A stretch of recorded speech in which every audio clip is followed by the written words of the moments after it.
The Israeli government has released footage reportedly taken during a series of ruthless attacks on civilians by Hamas terrorists on Saturday, October 7. Hundreds of journalists watched the videos at a private showing on an Israeli military base weeks after the attack, News.com has learned.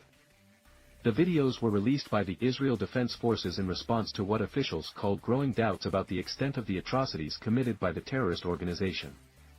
On the morning of October 7, heavily armed Hamas death squads entered southern Israel from Gaza and killed at least 1,400 people, many of them civilians, according to Israeli officials.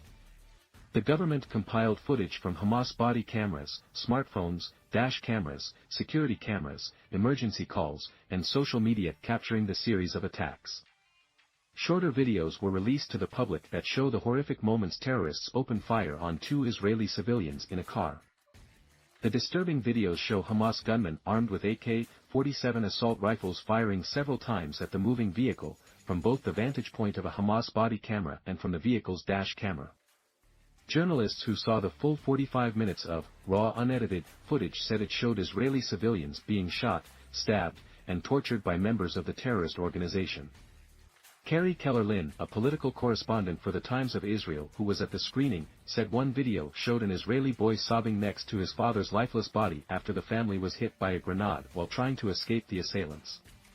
Another reportedly showed first responders pouring bottled water over still smoldering bodies, hoping to snuff out the remaining embers.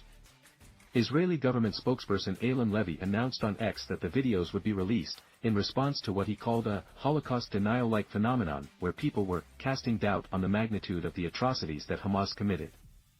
"Seared in my mind are the bodies," Levy said. "Burned bodies, beheaded bodies. Bodies in open fields, bodies in blood-covered bedrooms." He said there were so many bodies that rescue teams went through 4 years of equipment in one day. Officials said the full video compilation would be made available after the families of victims have had a chance to see it and grant permission. Following the October 7 attacks, Israel responded with airstrikes on Gaza that killed thousands of people, including hundreds of children, according to Gaza's health ministry. The news of the video screening came as the Gaza Health Ministry reported deaths from the Hamas-Israel fighting topped 5,000, with a new convoy of aid reaching the besieged territory.